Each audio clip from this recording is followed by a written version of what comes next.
अस्सलामुअलैकुम स्टूडेंट्स। आज का हमारा जो टॉपिक है वो एक्सक्रीशन इन एनिमल्स है। जैसे कि आप जानते हैं, हम एक्सक्रीशन का पोर्शन स्टार्ट कर चुके हैं इस चैप्टर का, हेमोस्टेसिस का। और एक्सक्रीशन इन प्लांट्स हमने कल देखी थी। आज हमने एनिमल्स का देखना है, सिर्फ इंट्रोडक्शन देखेंगे। एग्जांपल्स में आपको जो है वो नेक्स्ट लेक्चर में जो है वो बारी बारी एक्सप्लेन करना शुरू करूँगी। जब हमने एक्सक्रीशन इन प्लांट्स देखा था तो हमने कहा था कि एक्सक्रीशन हमारे पास ऐसा प्रोसेस है जिसमें आपकी बॉडी जो है वेस्ट को एलिमिनेट कर रही होती है। ऑर्गेनिज़म की बॉडी वेस्ट जो भी एलिमिनेट करेगी वो ऑर्गेनिक फॉर्म में हो या आपके पास जो है वो नाइट्रोजनस वेस्ट किसी किस्म का हो, तो इस प्रोसेस को हमने जो है वो एक्सक्रीशन का नाम दिया था। एक्सक्रीटरी प्रोडक्ट्स कल हमने प्लांट्स में देखे थे। एक्सक्रीटरी प्रोडक्ट्स जो हैं वो हम एनिमल्स में भी देखेंगे, पर उससे पहले थोड़ी सी हम बात कर लें कि हमारे पास जो है वो नाइट्रोजनस वेस्ट जो हैं वो आते कहाँ से हैं। तो नाइट्रोजन वेस्ट हमारे पास जब भी आएंगे वो हमारे पास अमाइनो ग्रुप हमारा जो है उससे आने हैं। अमाइनो ग्रुप जो है वो प्रोटीन का आपके पास जो है वो हर अमाइनो एसिड का हिस्सा है, और आपके प्रोटीन जो हैं वो अमाइनो एसिड से मिलके बने हुए होते हैं। तो आप फूड में जो भी प्रोटीन ले रहे हो वो उसकी ब्रेक डाउन होती है। उस ब्रेक डाउन के प्रोसेस को हम डीमाइनेशन कहते हैं, जिसमें आपके पास कार्बन जो है वो अपने कार्बोक्सिलिक ग्रुप के साथ जो है वो अलग हो जाता है और अमाइनो ग्रुप जो है वो अलग हो जाता है। तो अमाइनो ग्रुप जो है आपके पास NH2 जो है वो हाइड्रोजन के साथ मिलकर NH3 अमोनिया जो है वो बना देता है फ़ौरन से। और अमोनिया जो है वो बहुत ज़्यादा टॉक्सिक होता है प्लाज्मा में। इसने वाटर के जो है साथ मिलना है अमाइनो ग्रुप ने। जब भी मिलेगा तो हमारे पास जो है अमोनिया बनेगा। आपको पता है आपके बॉडी में वाटर कंटेंट बहुत ज़्यादा है। अब ये अमोनिया जो है ये चूँकि टॉक्सिक है, हम इसको बॉडी में नहीं रख सकते। बॉडी में अगर आपके पास ये रहेगा तो elevated amount of ammonia will cause convulsion, coma and eventually the death. तो आपको जो है वो अजीब फील होना शुरू होगा, बेहोशी सी तारी हो जाएगी, कोमा में जा सकते हैं, डेथ हो सकती है। अमोनिया को फ़ौरन से रिमूव किया जाएगा या अमोनिया को किसी साइकिल में डाल के जो है उसकी फॉर्म जो है वो चेंज कर दी जाएगी। फॉर्म जो चेंज की जाती है बेसिकली वो यूरिया या यूरिक एसिड में होती है। तो हमारे पास नाइट्रोजनस वेस्ट जो मेजर हैं वो हमारे पास कौन से हैं यहाँ पे? अमोनिया, यूरिया और यूरिक एसिड। इसके अलावा वो कहता है कि लेस क्वांटिटी में आपके पास जो है वो कैरेटिन, गुआनिन और वो जो है आपके पास तमाम जो न्यूक्लिक एसिड के प्यूरिन और पायरिमिडीन के जो आपके पास नाइट्रोजन वाला पार्ट है वो जो है वो नाइट्रोजन वेस्ट में हैप्टोजेंथिन, जेंथिन, यूरिक एसिड, एलेंटोइन और यूरिया और अमोनिया एसिड वगैरह में जो है वो चेंज हो जाता है। ये तो हमारे पास एक्सक्रीटरी प्रोडक्ट्स थे। और हमारे पास मोड ऑफ एक्सक्रीशन क्या है, किस तरह से निकलना है, किस फॉर्म में निकलना है। तो मेजर हमने यहाँ पे कहा था कि हमारे पास अमोनिया की फॉर्म में निकलेगा, यूरिया की फॉर्म में निकलेगा या फिर यूरिक एसिड की फॉर्म में निकलेगा। इसी के बेस पे जो है वो कहता है कि आपके पास ये किस बेस पे निकल रहा है, कि हमें कैसे पता चलेगा कि कौन से ऑर्गेनिज्म में अमोनिया निकल रहा है, कौन से में आपके पास जो है उसने यूरिया और कौन से ने यूरिक एसिड जो है वो प्रोड्यूस करना है, निकालना है, एलिमिनेट करना है। तो उसके लिए वो कहता है कि हमारे पास हैबिटेट बेस का रिलेशन जो है वो डिपेंड करता है, वाटर पे डिपेंड करेगा कि किस मिक़दार में वाटर अवेलेबल है, क्योंकि आपके पास इन तीनों चीज़ों को निकालने के लिए, अमोनिया को, यूरिया को और यूरिक एसिड को निकालने के लिए वाटर रिक्वायरमेंट जो है वो डिफरेंट होती है। अमोनिया जो है वो सबसे ज़्यादा टॉक्सिक है। वो कहता है कि ammonia is very toxic, dissolve quickly in body fluids, फ़ौरन से बॉडी फ्लूइड के साथ मिल जाता है।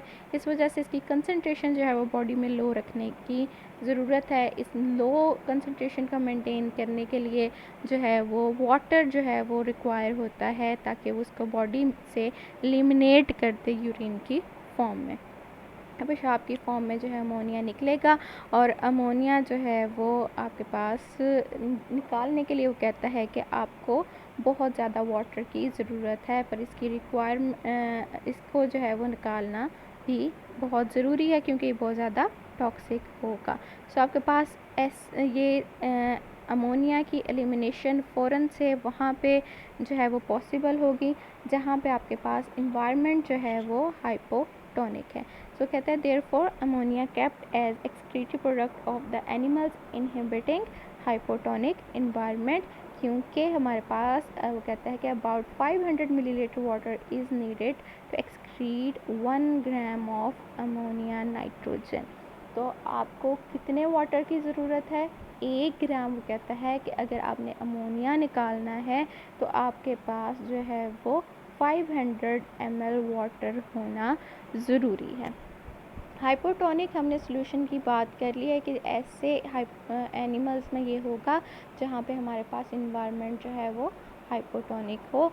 अमोनिया निकालने वाले हमारे जो ऑर्गेनिज़म होते हैं हम इनको अमोनोटेलिक कहते हैं, और इस प्रोसेस को जिसमें अमोनिया निकाला जा रहा है इसको हम अमोनोटेलिज्म का नाम देते हैं।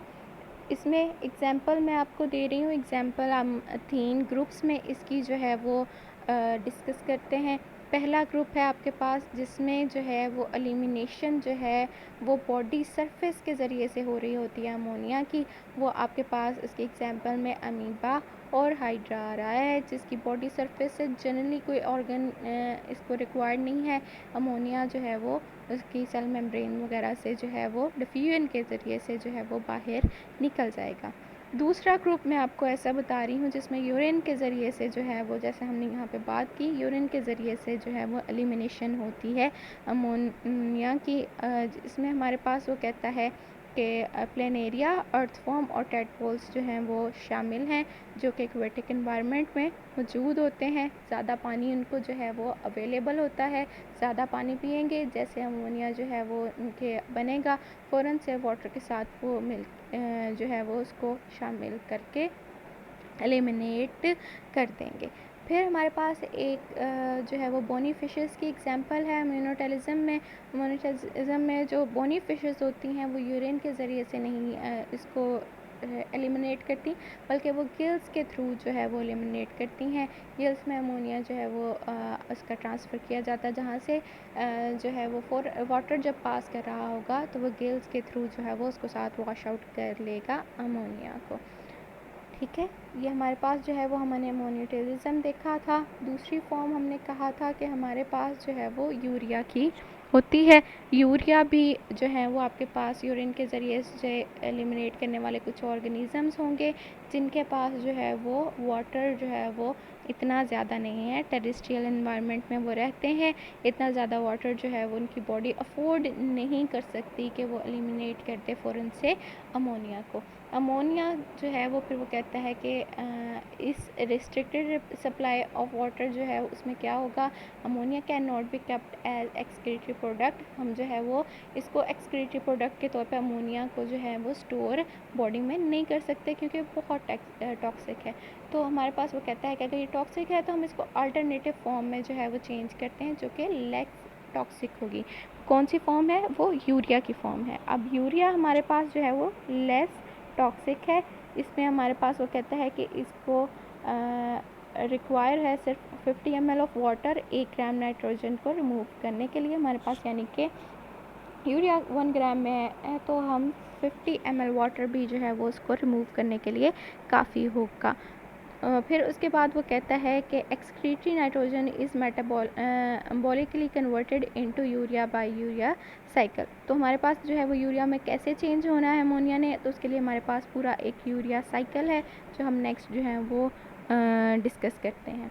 तो हमने कहा कि हमारे पास यूरियोटेलिज्म भी होती है, यानी कि हमारे पास ऐसा प्रोसेस भी होता है जिसमें ऑर्गेनिज़म जो है वो एलिमिनेट जो कर रहा है नाइट्रोजन वेस्ट वो यूरिया की फॉर्म में कर रहा है। ऐसे ऑर्गेनिज़म को हम यूरियोटेलिक कहेंगे। यूरियोटेलिक ऑर्गेनिज़म जो हैं वो यूरिया बनाते हैं यूरिया साइकिल के ज़रिए से और उसको यूरिया की फॉर्म में एलिमिनेट करते हैं अपनी बॉडी से। यूरिया के होने का क्या फ़ायदा है? वो कहता है कि यूरिया इज़ लेस टॉक्सिक, यानी कि हमारे पास ये 1 लाख टाइम्स जो है वो अमोनिया से कम टॉक्सिक होगा। और उसमें जो है वो कहता है कि आप इसको इमीडिएटली रिमूव करने की ज़रूरत भी नहीं पड़ती क्योंकि लेस टॉक्सिक है, या बॉडी जो है वो आपकी इसको स्टोर कर सकती है अपने टिश्यूज़ में विदाउट हैविंग एनी इल इफ़ेक्ट। किसी किस्म का जो है वो उसको अफेक्ट जो है वो नहीं होगा अगर ये थोड़ी देर के लिए इसको स्टोर भी कर लेगी। तीसरा फ़ायदा ये है कि इसको बहुत कम वाटर की ज़रूरत है। जैसे हमने कहा था अमोनिया का 1 ग्राम निकालने के लिए 500 ml वाटर यानी हाफ़ लीटर वाटर की ज़रूरत है। यहाँ पे टेरेस्ट्रियल एनवायरनमेंट में रहने वाले ऑर्गेनिज्म जो 500 ml वाटर जो है वो यूरिन के साथ एलिमिनेट करने की जो है वो कोशिश नहीं कर सकते, मतलब उनमें इतनी हिम्मत नहीं है, उनमें इतना जो है वो ज़्यादा वाटर मौजूद नहीं है, उन्होंने उसको रिज़र्व भी करना है वाटर को, तो उसमें जो है वो 50 ml वाटर जो है वो उनके लिए काफ़ी होगा। तो ये प्रोसेस आपके पास होगा कहाँ, यूरिया साइकिल का। यूरिया साइकिल का प्रोसेस जो है मैमल्स में मोस्टली जो है वो लीवर के सेल में होता है, जबकि हमारे पास जो है लीवर में भी माइटोकॉन्ड्रिया के अंदर। जबकि कार्टिलेजिनियस फिशेस हैं जिनमें हमारे पास यूरिया एलिमिनेट होता है, उनमें तमाम बॉडी में जो है वो उनके जो है वो यूरिया साइकिल हो सकता है एक्सेप्ट फ्रॉम द ब्रेन। इसके अलावा वो एग्जांपल में कह रहा है हमारे पास तमाम टेरेस्ट्रियल मैमल्स हैं, इसमें सिर्फ हमारे पास टेरेस्ट्रियल मैमल्स नहीं आते बल्कि तमाम मैमल्स इसमें शामिल हैं। इसमें एक्वेटिक जो हैं वो मैमल्स भी आएंगे, वेल और सील वगैरह की तरह के, और हमारे पास जो है वो डेजर्ट एनिमल्स जो हैं वो भी शामिल होंगे, जैसे कैमल और कैंगरू रैट। तमाम आपके जो नॉर्मल कंडीशन में रह रहे हैं मैमल्स, उसके अलावा एक्वेटिक मैमल्स में वेल, सील, डेजर्ट मैमल्स में आपके पास कैमल और कैंगरू रैट भी इसमें शामिल हैं जी। तो इसमें हम थोड़ा सा देख लें, हमारे पास यूरिया जो है वो अमाइनो ग्रुप से जो है वो हमने कहा था अमोनिया में चेंज होता है हाइड्रोजन के साथ मिलके। तो अब हम देखेंगे कि हमारे पास अमोनिया जो है वो किस तरह से चेंज हो रहा है यूरिया के अंदर। इसको चलाने के लिए हमारे पास पूरा एक यूरिया साइकिल है। यूरिया साइकिल में वो कहता है कि हमारे पास अमोनिया जो है वो कार्बन डाइऑक्साइड के साथ फर्स्ट स्टेप जो है वो आपके पास यही बन रहा है, कार्बोमाइल फॉस्फेट जो है, कार्बोमाइल फॉस्फेट बनना है। कार्बोमाइल फॉस्फेट कैसे बनेगा? कार्बोमाइल फॉस्फेट बनने के लिए आपके पास जो है वो अमोनिया जो है वो कार्बन डाइऑक्साइड के साथ मिलेगा। अमोनिया जब कार्बन डाइऑक्साइड के साथ मिलेगा, यहाँ पे हमने कहा कि हमारे पास जब यूरिया बनेगा तो यहाँ पे एनर्जी भी जो है वो इस्तेमाल होगी। अमोनिया से यूरिया बनने का जो प्रोसेस है उसके लिए एनिमल को एनर्जी जो है वो लगानी पड़ेगी, ऑर्गेनिज्म को एनर्जी लगानी पड़ेगी। क्यों? क्योंकि अब यहाँ पे हमारे पास जब कार्बोमाइल फॉस्फेट बन रहा है तो फॉस्फेट के एलिमेंट के लिए यहाँ पे एटीपी जो है वो टूटेगा और इनऑर्गेनिक फॉस्फेट जो है वो देगा। इनऑर्गेनिक फॉस्फेट यहाँ पे हमारे पास जो है वो 2 हमें रिक्वायर्ड हैं, सो 2 एटीपी में चेंज होंगी और अमोनिया कार्बन डाइऑक्साइड के साथ मिलेगा और आपके पास कार्बोमाइल फॉस्फेट बन जाएगा। फर्स्ट आपका ये स्टेप है। सेकंड स्टेप है formation of citrulline. Formation of citrulline में जो है वो कहता है कि हमारे पास, अच्छा बेटा यहाँ पे हर स्टेप में आपके पास एंजाइम्स हैं। एंजाइम्स अगर आपको याद नहीं हो रहे तो इतनी प्रॉब्लम नहीं है, पर मैं यहाँ पे जो है वो मेंशन भी कर देती हूँ ताकि अगर आप इसको याद करना चाहें तो आप इसको याद कर लें। यहाँ पे हमारे पास फर्स्ट स्टेप में जो एंजाइम यूज़ हुआ था वो कार्बोमाइल फॉस्फेट सिंथेटेज है, यानी कि सिंथेसिस हो रही है हमारे पास कार्बोमाइल फॉस्फेट की। जो एंजाइम इसको सिंथेसिस करवा रहा है वो कार्बोमाइल फॉस्फेट सिंथेटेज है। सेकेंड स्टेप हमारे पास सिट्रोलिन फॉर्मेशन का है। सिट्रोलिन फॉर्मेशन में वो कहता है कि हमारे पास यहाँ पे एक और इनऑर्गेनिक फॉस्फेट जो है वो कार्बोमाइल फॉस्फेट से जो है वो रिमूव होगा। कब? जब ऑर्निथीन जो है वो कार्बोमाइल फॉस्फेट ले लेगा। ऑर्निथीन डायरेक्ट जो है वो अमोनिया को जो है वो अपने साथ अटैच नहीं कर सकता, पिक नहीं करेगा, उसके लिए कार्बोमाइल फॉस्फेट का होना ज़रूरी है। सो ऑर्निथीन कार्बोमाइल फॉस्फेट जब मिलेंगे, एक इनऑर्गेनिक फॉस्फेट जो है वो रिमूव हो जाएगा और हमारे पास बाकी जो बनने वाली चीज़ है वो सिट्रोलिन है। यहाँ पे हमारे पास जो एंजाइम यूज़ हो रहा है वो ऑर्निथीन कार्बोमाइल एसिटाइल ट्रांसफरेज है, ठीक है। ऑर्निथिन का यहाँ पे हमारे पास जो ऑर्निथिन और कार्बोमाइल के मिलने से सिट्रोलिन बन रहा है। जो एंजाइम यूज़ हो रहा है वो कार्बोमाइल एसिटाइल ट्रांसफरेज है। थर्ड स्टेप हमारे पास जो है वो आर्जिनिन फॉर्मेशन का है। आर्जिनिन फॉर्मेशन हमारे पास 2 स्टेप में होती है। 2 स्टेप में जो है वो आपके पास क्या होगा कि यहाँ पे हमारे पास सिट्रोलिन के साथ जो है वो कंबाइन करेगा एस्पार्टिक एसिड या एस्पार्टेट जो है यहाँ पे मेंशन है। हमारे पास दूसरा यूरिया का फॉर्मूला देखो, यहाँ पे दूसरा अमाइनो ग्रुप है। अमाइनो ग्रुप दूसरा यहाँ से हमारे पास एस्पार्टिक एसिड से आ रहा है। यहाँ पे एनर्जी भी इस्तेमाल होगी। एक एटीपी 1 एमपी में चेंज होगा और 2 इनऑर्गेनिक फॉस्फेट जो है वो प्रोवाइड कर देगा और हमारे पास बन जाएगा आर्जिनोसैक्सिनेट। एंजाइम यहाँ पे जो इस्तेमाल हो रहा है वो आर्जिनोसैक्सिनेट सिंथेटेज है। आर्जिनोसैक्सिनेट सिंथेटेज है। ये बनने के बाद हमारे पास दूसरा स्टेप जो है आर्जिनिन फॉर्मेशन का होगा, जिसमें आर्जिनोसैक्सिनेट जो है वो आर्जिनिन में चेंज होगा। तब चेंज होगा कि हमारे पास फ्यूमेरिक एसिड जो है वो उसको रिलीज़ करेगा और ये फ्यूमेरिक एसिड जो है वो आपके पास दोबारा से एस्पार्टिक एसिड में चेंज हो जाएगा। जो यहाँ पे हमारे पास एस्पार्टिक एसिड यूज़ हुआ है वही दोबारा से जो है वो आपके पास दोबारा बन रहा है। यहाँ पे आर्जिनिन जो है वो आपकी बन चुकी है और यहाँ पे एंजाइम जो इस्तेमाल होगा वो एंजाइम आपका जो है, ठीक है, हम इसको जो है वो आर्जिनोसैक्सिनेट सिंथेटेज का नाम दे चुके हैं। और फिर उसके बाद आर्जिनिन बनने के बाद आपकी फॉर्मेशन होगी 2 चीज़ों की। ये आपका फोर्थ यहाँ पे 5th स्टेप के तौर पे है। एक्चुअली 3 और 4 स्टेप जो है वो आप 3A 3B के लिहाज से करेंगे। फॉर्मेशन ऑफ आर्जिनिन ही है। आर्जिनोसैक्सिनेट हमारे पास इंटरमीडिएट एक प्रोसेस है। आर्जिनिन जो है वो अब आपके पास 2 चीज़ों में इसकी जो है वो ब्रेक डाउन होगी। ऑर्निथिन में, ऑर्निथिन जो नेक्स्ट साइकिल के लिए अवेलेबल होगा, और यूरिया जो है वो बाय प्रोडक्ट के तौर पे एलिमिनेशन के लिए जो है वो हमें अवेलेबल यहाँ पे होगा। तो यहाँ पे हमने कहा ब्रेक डाउन की ज़रूरत है। इस ब्रेक डाउन के लिए हमारे पास वाटर का होना ज़रूरी है। तो यह हाइड्रोलाइटिक आपके पास रिएक्शन होता है जिसमें आर्जिनिन जो है वो वाटर की मौजूदगी में जो है वो उसकी ब्रेक डाउन हो जाती है ऑर्निथिन में और यूरिया में। एंजाइम यहाँ पे हमारे पास जो इस्तेमाल होगा वो आर्जिनेज है। तो इसमें हमारे पास और यूरिया जो है वो आप देखें कैसे सिंपल फॉर्म में जो है वो चेंज हो गया है। 50 ml वाटर जो है वो ऑर्गेनिज़म इस्तेमाल करेगा, यूरियोटैलिक आपका ऑर्गेनिज़म जो है, और एलिमिनेट कर देगा यूरिया को अपनी बॉडी से। नेक्स्ट हमारे पास जो है वो कहता है मोड ऑफ एक्सक्रीशन जो है वो एनिमल्स में वो जो है वो यूरिकोटैलिक फॉर्म में जो है वो उसको यूरिकोटैलिक जो है वो ऑर्गेनिज़म होते हैं, यानी कि यूरिक एसिड की फॉर्म में जो है वो इसको निकाल देंगे अपनी बॉडी से। इससे पहले कि मैं यूरिकोटैलिक ऑर्गेनिज़म्स को डिस्कस करूं या यूरिकोटैलिज़म को हम डिस्कस करें, मैं आपको बता दूं हमारे पास कुछ एग्जांपल्स ऐसी भी होती हैं जो कि डुअल एक्सक्रीशन कर रही होती हैं। उसके एग्जांपल के तौर पे आप फ्रॉग के ले लो, क्योंकि फ्रॉग एम्फीबियन है। इसका जो है वो 2 किस्म का जो है फेज़ होता है। एक इसमें जिसमें वो वाटर में मौजूद होता है, एक तब जब वो लैंड में मौजूद होता है। तो फ्रॉग जब लैंड में मौजूद होगा तो वो यूरिया जो है वो एक्सक्रीट करेगा, जबकि टैडपोल के तौर पर जब एक्वेटिक इन्वायरमेंट में था तो वो अमोनिया को रिलीज़ करेगा।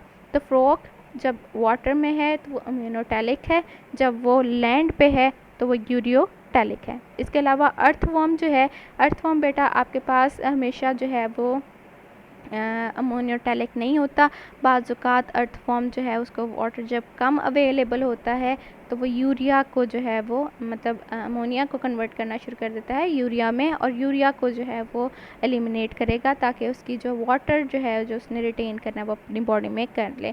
इसी तरह क्रोकोडाइल्स को आप देखो, क्रोकोडाइल्स वाटर में भी रहते हैं, लैंड में भी रहते हैं। क्रोकोडाइल जब वाटर में है फ़ौरन से अमोनिया को जो है वो एलिमिनेट करेगा, क्योंकि हाइड्रोपोनिक कल्चर में है, वाटर उसको उसमें जो है हाइपरटोनिक इन्वायरमेंट में है, उसको जो वाटर अवेलेबल है, और जब वो लैंड पे आता है तो उसको वाटर इतना अवेलेबल नहीं है, तो वो यूरिया जो है वो उसको रिलीज़ करेगा।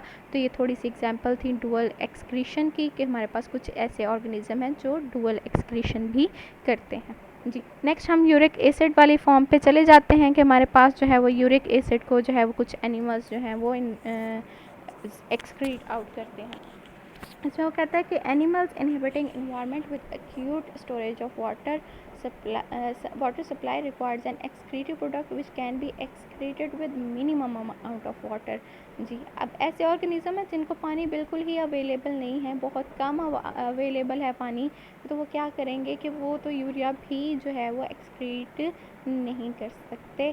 तो वो कहता है कि यूरिया एक्सक्रीट नहीं कर सकते, तो हमें उससे भी जो है वो लेस टॉक्सिक जो है वो चीज़ चाहिए, लेस जो कि वाटर रिक्वायर करेगी एलिमिनेशन के लिए। तो हमारे पास वो चीज़ जो है वो यूरिक एसिड है, जिसके लिए वो कहता है कि सिर्फ 1 ml वाटर जो है वो रिक्वायर्ड है 1 ग्राम ऑफ नाइट्रोजन को रिमूव करने के लिए। इसकी एग्जांपल में जो है वो कहता है कि आपके पास जो एग्जांपल है वो रेप्टाइल्स और बर्ड की है।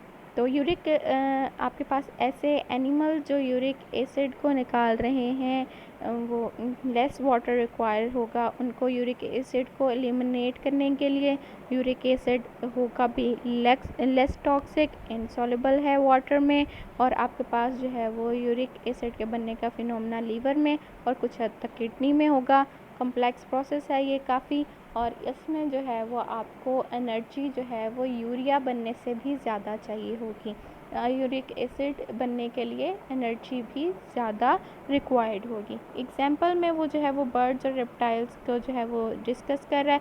बर्ड और रेप्टाइल में जो है हमारे पास जो है वो किडनी या फिर लीवर जो है उसमें डाइल्यूट सोल्यूशन बनेगा यूरिक एसिड का, ठीक है।